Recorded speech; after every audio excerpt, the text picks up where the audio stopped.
the Amazon Basin Solutions for a Healthy Water Forest Nexus, carried out by Bayer. And before I passed to our moderator, I would just like to say that we have simultaneous interpretation. This panel is by Bayer.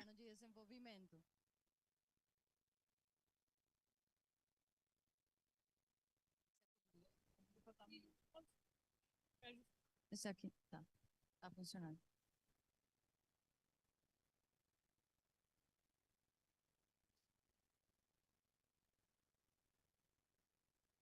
Bom dia, pessoal. Eu vou começar cumprimentando em português. Good morning, everyone. I would like to start by greeting everyone in Portuguese, but afterwards I'm going to exchange it to English to thank everyone for the invitation. To English. So we are going to have here this panel, the Amazon Basin Solutions for a Healthy Forest Water Nexus.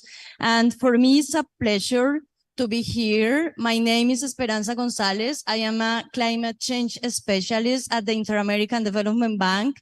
And we have here today the honor to have the following speakers. Stefan Uhlenbrock. I tried to learn the surname before, but I did my best.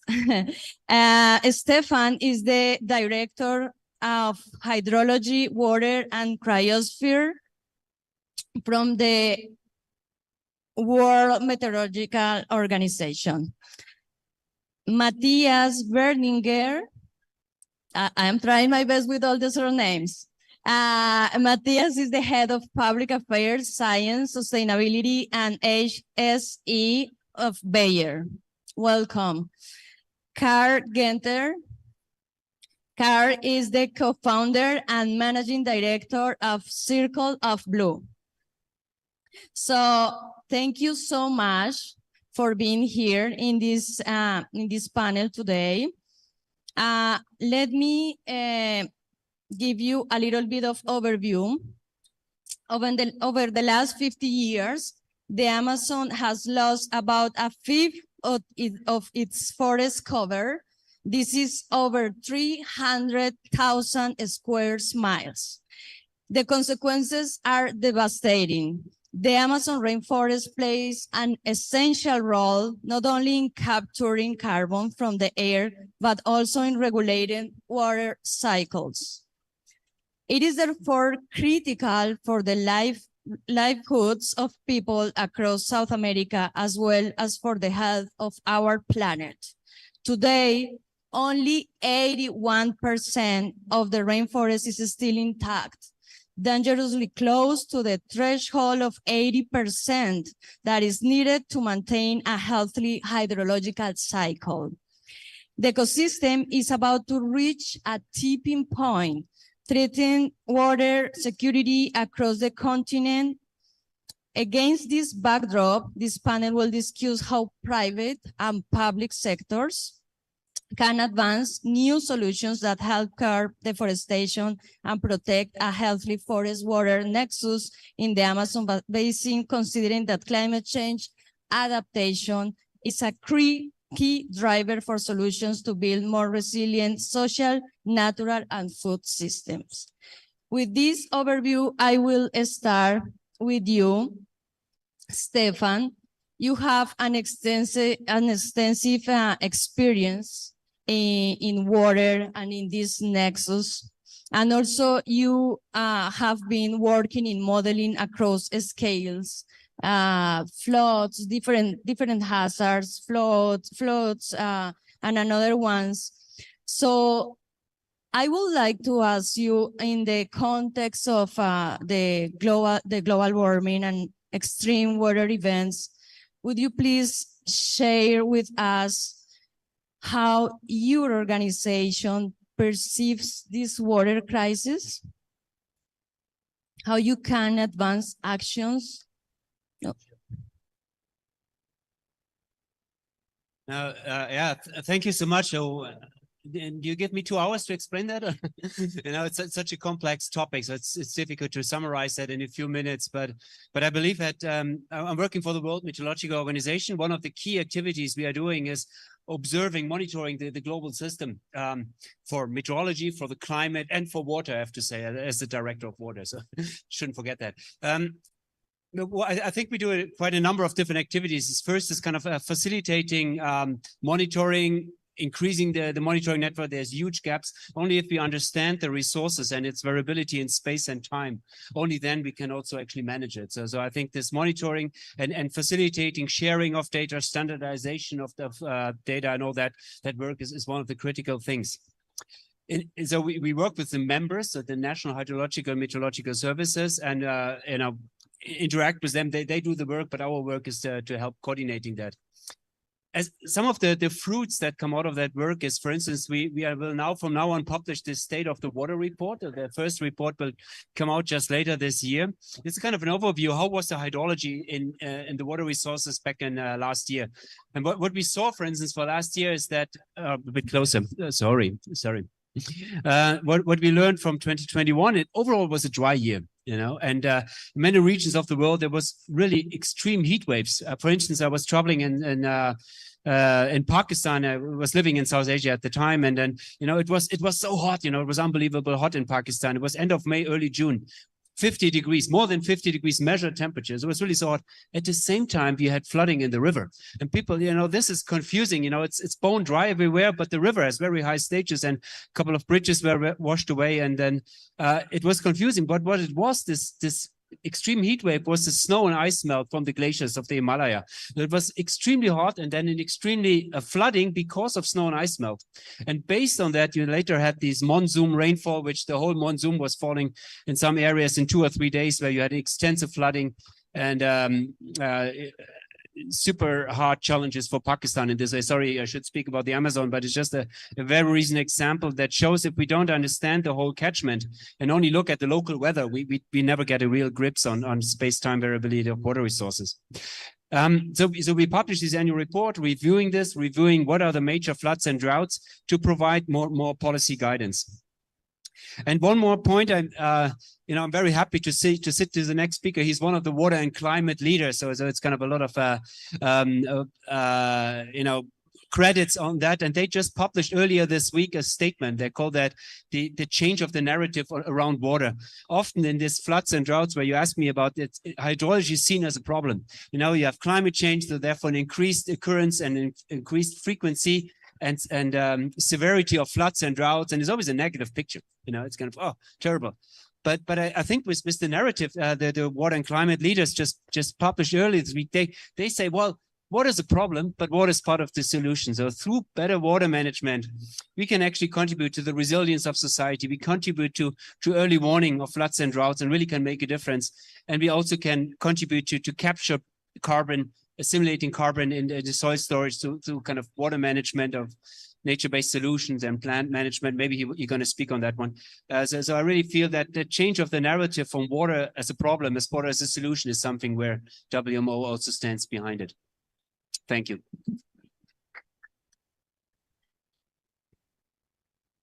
Thank you, Stefan, and thank you so much for, are you listening? Are you listening there? Behind there? Seems like, yeah. Thank you, Stefan, for sharing with us those thoughts, and of course for sharing with us that report. For sure, many people here are going to be more curious and read the entire report.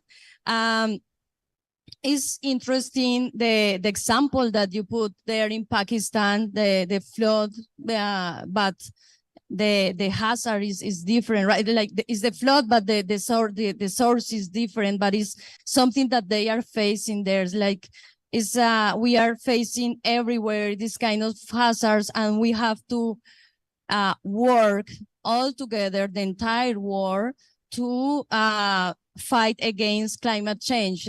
And you need local solutions too. They are super important. This is another idea that I take from you. We need local solutions and global solutions. Work in the local sphere and in the global sphere is important to advance the fight against climate change. I will like to ask Matthias, since Bayer is working in different fields, and one of the fields that you are working is in the food production. And water, of course, is an important resource for this food production, considering that 70% of global supply of fresh water is actually for this sector. Matthias, how can we transform our food production systems to use water more sustainably without exacerbating the food crisis that we are facing right now? Yeah. Well, thank you for having me. I'm so sorry, the microphone is not working.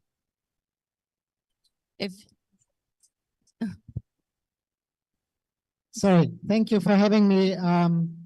We are really also proud to be part of a coalition that supports the Amazon. I think normally what you would say is in agriculture, well, they are part of the problem of deforestation. There's more and more clearing of land in order to produce all kinds of agricultural products, be it meat, be it soy, be it other stuff.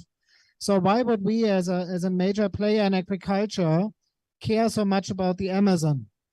And the clue is in the word rainforest.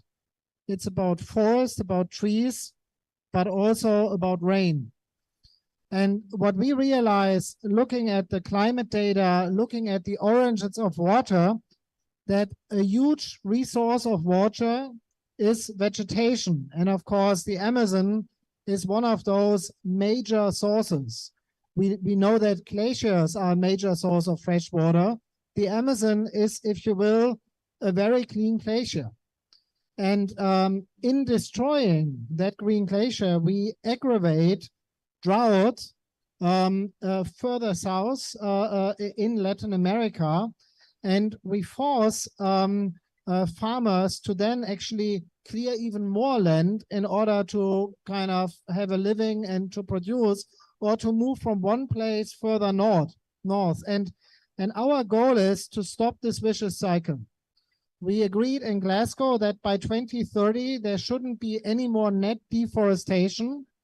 Personally, I hope that we can get there faster, because destroying such a major water source like the Amazon cannot be compensated. So the faster we shift, the better.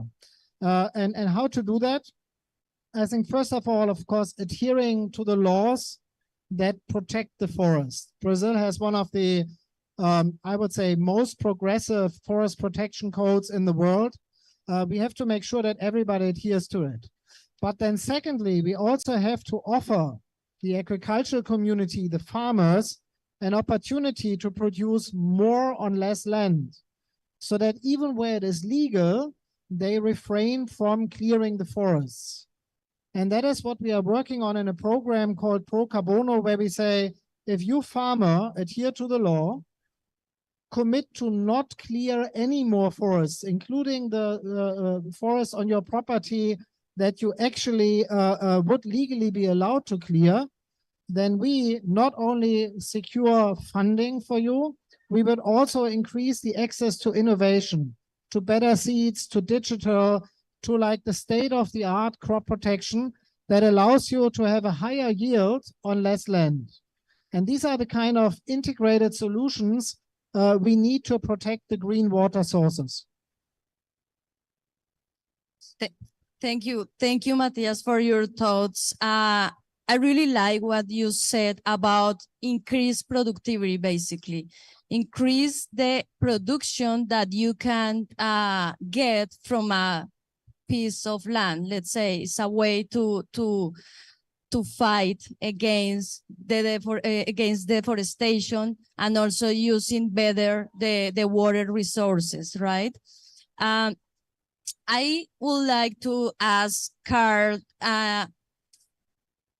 you have a nice background, a photographer. So probably you have, among other things, so probably you have had the chance to see different realities, right? Like very beautiful ones, but also very hard ones.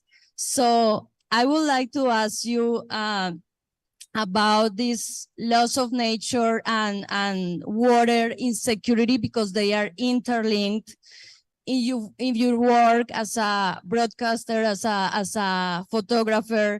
May you share with us some examples of these links, and more important, how are local communities in the front line dealing with ecosystems degradation and water insecurity? Yeah, so let me start with what Stefan has talked about, systems change, and talked about changing the narrative also, and so did Matthias here. And so systems change is truly about changing the narrative. And what we're seeing here is a multi-layered drama that's unfolding for our planet. And maybe we should rename our planet. Instead of planet Earth, we should call it planet water, right? Because we live and thrive or fail on our water cycle, particularly the Amazon. So when we also talk about data and the World Water Assessment Report, these other pieces, who are the people on the ground? Who are on the front lines living this story? Now, it's not just a story about other people, but it's a story about us, and how do we relate to this change that's affecting everyone on the planet. So let me just show a couple of pictures. We can go to the next one here of what we're talking about here. And I want to come back to how we actually affect system change by bringing data together with storytelling that is targeted, again, at changing the systems and changing minds and changing directions. So we've heard about deforestation in the Amazon and also the effect on water supplies, right? So what happens when the water supply goes away? What happens is people are directly affected. This is a favela in Sao Paulo. If you can go to the next slide, please. This is a favela in Sao Paulo, and these streets, these little streets, are named after the villages that have failed because of water and drought. These little alleyways have names. They are names of people, names of heroes, names of communities that have moved to Sao Paulo. So when we talk about these systems change in the sky and the water cycle, it's also the population cycle, because the numbers are really mind-boggling. The numbers of people that will be on the move. We're talking about 1 billion people moving because of water stress by 2050. So we're talking about also half the world's population, somewhere around 2025, living in water-stressed areas. But we're talking about migration. We saw this as early as 2006 in Mexico. We're seeing it in Brazil. We're seeing it in other parts of the world. I would say in my country, in the United States, when we talk about borders, we should be talking about what's driving them, and water is a major driver there. So coming back to systems change and narrative change, how do we do that? We need to align the data, make the data come alive in ways that our leadership and our regulators can see themselves in the picture. This could be their child, or this could be their voter, or it could be their protester, or it could be their partner, right? It's an entire future. Now, if we can go to the next slide, I think. Maybe the next one. See if it goes there. One more. I think there's one more, maybe not. Yeah, here we go. So the bottom line here is who's at the tip of the spear of this? We have an entire next generation of children that will be homeless or without a community, without a history, on the move because of water. So to close that, I think what we really need to do, and this is something we're doing and combining using AI, artificial intelligence, to listen better to what people are saying and talking about. What is the perception? Does a farmer in Punjab believe that the water is infinite under their feet or will always fall from the sky? But then what is the actual reality? Will that water actually come? And by doing that, we can actually measure in near real time the potential for disruption, good or bad. We can see moments when we have policy alignments. We can also see moments of pure dissonance between what either people on the ground or political leaders or even business leaders are entirely either out of sync or in perfect sync with the actual reality. So bottom line is making the data real on the ground and then taking that on the ground context and making the data come alive. Thank you, Carl, for sharing with us your thoughts. You summarize. So, and thank you for showing us this reality that sometimes is far away from our reality, right? Caught my attention when you said about the United States. Even developed countries with amazing technologies to cope with to different hazards are in trouble. With you can see the fires during summer there in California, for instance. So it's something that is touching us. Something is really affecting us in all the levels, in all the countries, in all the income levels, but of course impacting more vulnerable people. So thank you again for sharing us this reality. I will restart the round of questions with you, Stefan, taking advantage again of your experience modeling. We saw here in the pictures that ecosystems are degraded, biodiversity is lost, and also natural infrastructure is facing a hard time, let's say. We would no longer be able to rely on them for our water security and sustainable development. You have been working in early warning systems. Could you please elaborate a little bit more on that and how we can use them to adapt to water risk, and how can the private sector support this? Because when we speak about these early systems, we think about public sector most of the time, but how do you think private sector can work on that? Yeah, thank you very much. Let me first speak on the early warning part and then on the private sector. And I have to admit that I'm probably not the most competent person to comment on that, but I will do my best. On the early warning part,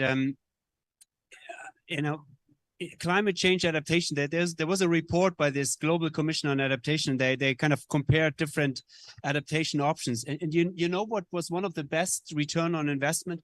It's early warning for floods and droughts. So that seems to be an investment where, there's these numbers, these multipliers. Every dollar put in pays back for society with a factor 10. I'm not so sure about how technically sound these multipliers are and who actually pays for something and who actually receives the benefits. So it's a very complicated equation. But anyway, but the conclusion was one of the best investments we can do is actually in early warning systems. Based on that and many other studies, the UN Secretary General came up with this call and said everyone around the world in 5 years from now, by 2025, should be protected by 2027.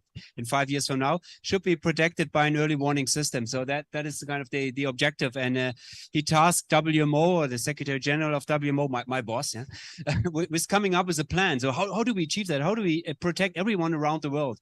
And the first is an analysis, how many are already protected? And it was interesting to see that only half of the members of WMO are having an early warning system that is up and running and functioning. So that means the other half, and many don't report, and these are often the countries they don't have the capacity to report. They probably don't have the capacity to do proper early warning systems as well. So it's probably at least half of the population or maybe more are not protected by a really effective early warning system. And that's not only my little experience on modeling of hydrology is one part, but it's understanding the risks, is measuring the parameters, the meteorological and the hydrological parameters, doing predictions, doing forecasting. But then it doesn't stop there. It has to go to society. It has to go to this lost and found generation. They need to receive that. They need to be able to and empowered to act accordingly. So though it's much more than hydrological predictions. That's maybe one point. And then the private sector has a key role to play. if I wait, I just had a very interesting chat, Matthias. I hope you don't mind if I report on that. This early warning system that was presented by the UN Secretary General, they came up with a number of, it costs about 3 billion. So 3 million German Europe, so $3 billion. It's a lot of money, and that's not the idea that 3 billion go to WMO. That 3 billions would need to be invested to come up to an early warning system that is actually functioning to protect everyone around this world. But is that a lot of money? I don't think so. No, this Pakistan flood, which I was referring earlier, was about the economic costs were 40 billion. And many costs are not insured and not accounted for. Germany had a major flooding back in 2021, and the German economy, which is a strong one, had to pay some 40 billion as well. So 3 billion to protect everyone around the world is not nothing. And Matthias just told me that the global fertilizer market is 250 billion. Only the fertilizer market, if you can for 3 billion really make a difference and protecting everyone around the world with early warning systems, I feel this is worth the investment, but still very difficult to raise the money. Thank you. Yeah, it's still very difficult to raise the money. And this is where the private sector has a play role in invest in this kind of things. Matthias, you have an extensive experience in the public sector too, but now you are in the private sector. So I would like to ask you, how can multinational corporations such as Bayer drive healthy solutions for a healthy forest water nexus in the Amazon basin? Yeah, I mean, sometimes I say that also detours increase the understanding of the surroundings. And for me to be able to understand a bit of public sector perspective, the private sector perspective is always helpful in forging uncommon collaboration. My favorite SDG is not SDG 6, even though water I'm very passionate about. My favorite one is number 17, because it's about this kind of innovative collaboration. And one example, we started about a year ago at COP27 as a coalition called LEAVE. And that coalition brings together governments, both governments who are donors, in this case, Norway, the United Kingdom, and the United States, and the business community who basically contributes to investing in nature, plus the governments, including local communities, who ultimately would be at the receiving end. So this is the kind of coalitions I think about. We also have NGOs that help defining the standards. And what this LEAVE coalition has pulled off last year was to mobilize 1 billion in additional investment to protect rainforests. Now, 1 billion is not enough, but it's a billion. Yeah, it's a third of what we just talked about in the mobilization for the global water kind of and weather monitoring infrastructure we need. So if I think about the if I think about what's possible, and that was within 1 year, it's a big deal. Now, what happened this year? The public sector didn't increase their investment, so they still invest $500 million roughly. But the private sector doubled their investment in LEAVE. So we are now talking about 1.5 billion we can mobilize for nature. And I'm sure that as this project is successful, there's more to come. So that's the kind of uncommon collaboration we are also looking for when we talk about the UN high-level conference on water, which will happen next year in March. It's the first time in a generation since 1977 that we come together. And how would that practically look like? So we would have a global water and information system. We would support that with like the richness of the satellite data that is often publicly available. And then as a private sector, we would invest in digital solutions that actually reach farmers on the level of their farms with information that is relevant for these farmers. We piloted that in Africa. a business called Apollo has reached 165,000 smallholder farmers, provides them all the access to the data, provides them financing, provides them the appropriate inputs, and the result is, at a scale of 165,000 farms that are usually more than, from a size not more than 1 or 2 hectares, the result is an increase of yield of 2.5, 250% more than before. And I think this is how this plays out. And this is also how we need to organize a just transition. We can talk about it until the cows come home. But the reality is, if we don't combine great public initiative with this kind of new business models, the solutions will not reach the people that you described in your pictures. Thank you, Matthias. From your speech, I take again the data, right? Data is super important. Data is important not only for the public sector to make policy, the policy choices. Is also important to the private sector, and private sector is interesting in having those data for taking decisions, but also to provide solutions to the customers or to the clients. So this I mean, what I want to say is, it's important the public and the private sector have data in place to take decisions. Carl, I'm going to ask you about, again, you have been working more on the ground, and actually you have an NGO that work raising awareness about the water crisis, right?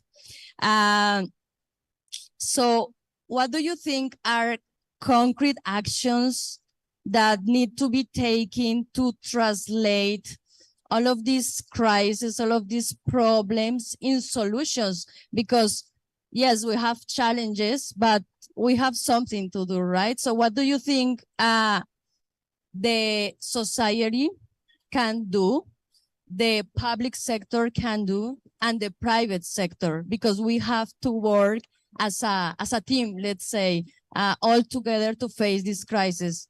I appreciate if you share your thoughts about that. No pressure. We'll come up with that solution right now. No, actually, most of the solutions we have in hand, right?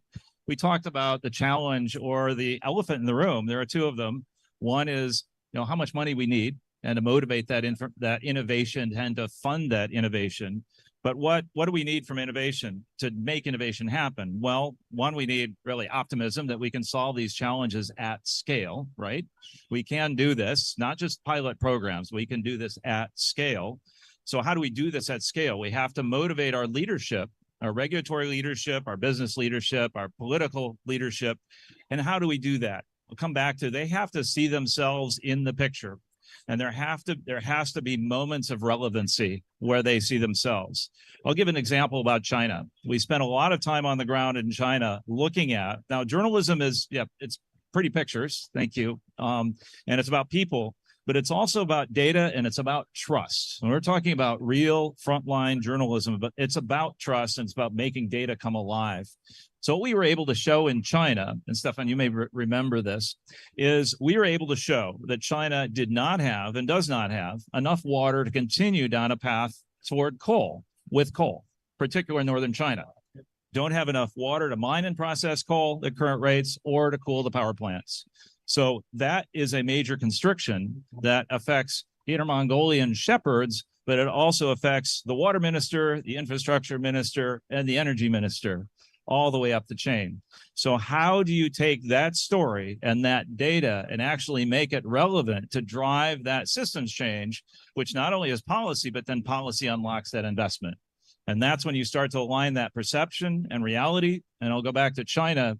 When we presented to the water minister of China, we took our photographs, our data, the context, and we showed these constraints, the water minister embraced our findings, right? Now, why would he embrace our findings? Because we gave him standing. Water had not had a voice in the room. We gave him standing because if you want to fill that canal, or if you want to cool that power plant or mine that coal, you have to talk to me because I'm your water guy. So I think when we're talking about systems change and we're talking about unlocking big real money and real speed, it has to come down to that shared narrative because we have the solutions, we have the business, we have the private sector, the public sector lined up. We have major events this year and that are on the calendar, but we also have existential events. So my last little point here too, in the water world, we've been really good at missing moments. We've been really good at missing moments, say when a flood is happening or a drought or when we're predicting them. How do we, in a sense, capture that story and put our different audiences in the picture in near real time so they can actually understand, be motivated to act, and then act together. SDG 17 is my favorite too. And act together and actually collaborate, because collaboration is really hard if you don't have a shared story. Thank you, Carl. Yeah, very interesting, very interesting points. Innovation. We have innovation going on. We are working on that, but we need to scale up to fight against the problem that we have, right? I would like to come back to this link or this nexus between water and food system. Stefan, the food system needs to be more resilient. How do you believe we should achieve this while keeping the natural balance between the use of water, the ecosystem, and the local biodiversity? The discussions about the link between biodiversity and climate change has been growing lately. So how do you think we can keep this balance while we fight against climate change?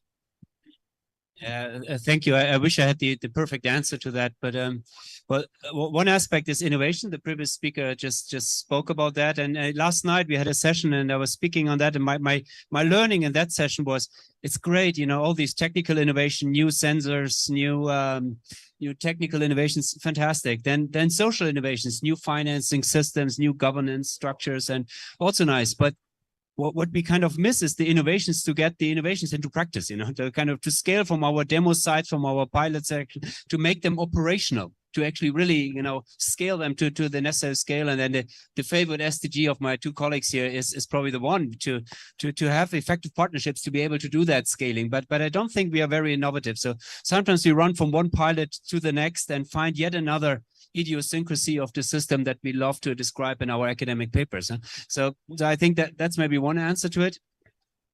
Yeah, the food system is unsustainable. I think I fully agree with you. And for me, as a water person, if I may, on global average, it's about 70% of all the withdrawals we take out of the water system are used for agriculture. 70%, yeah. And then in some agrarian economies, like some of the Central Asian countries, and Spain and others, it's 80%. It's more than 90% of some of the countries. All the system we take out, we use for agriculture. So this cannot be sustainable. And drinking less water doesn't help you. Huh? So it's kind of really, it's the way we produce our food. So therefore, the ideas, I think Matthias referred to that a little bit, to have maybe higher yields, higher production in some areas, while we are able to, in a smart management, to protect others, to fulfill other ecosystem functions, is maybe one aspect of that plan. Or where we need to produce the food for all of us, is it 60 or 70% of all the farmland that is actually used as fodder for animals? So we have to think about what we eat as well. So kind of a global scale. I'm not hardcore vegan or so, but I think on a global scale we have to rethink of what we do with our farmland and which type of food is produced where. I think that's another aspect to it. And then about greenhouse gas emissions, it's probably a third of all the greenhouse gas emissions come directly or indirectly from the agricultural sector at the moment. So we need to come up with something more efficient, you know. So, and what do we need to come up with? I believe some of these, what people like to summarize as agroecology is a bit interesting, where you try to understand the ecosystem and manage it or manipulate it in an ecological sound way to increase productivity, to increase the resilience of farmland, more drought and flood resistant with more ecological measures. I think that's one answer, though, that as a water person, I need to say irrigation is still the answer. While we are using in some countries more than 90% of the water resources for the ag sector, often it's very inefficient. You know, I've seen irrigation efficiencies of less than 30% in many places. So that's not very helpful. Yeah? If we take water out of the system, we have to make sure that we actually use it for the intended purpose and not lose it on the way. So more irrigation systems, which is not only an engineering question, it's very much a social land ownership and governance question as well. That's probably another answer to your question. Thank you. Thank you so much. Yeah, it's really nice how you bring these two ideas here, I guess. The first one, how we use better the resources, and it's sometimes a cultural thing instead of a technological thing. So we need to implement better irrigation systems, but at the same time in our own life, how we can eat better, how we can measure or keep track of our food. I am probably not saying that we don't have to eat beef, but probably if everybody eat less, the emissions are going to be less. So this is really important ideas or takeaways here. I would like to ask to Matthias about the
I think we can achieve a lot in terms of forest protection and ultimately also really stabilize, especially the poorest people, at a time where the climate is pointing into dramatic destabilization.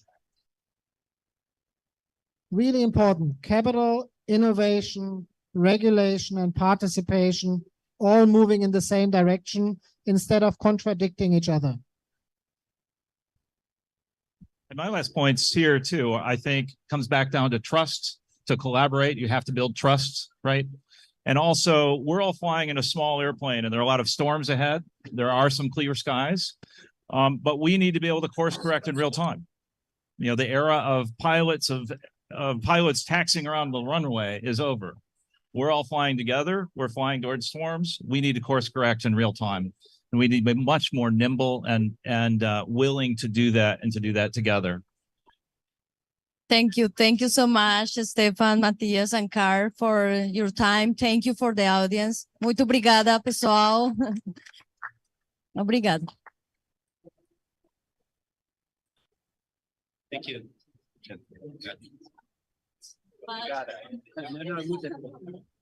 Thank you.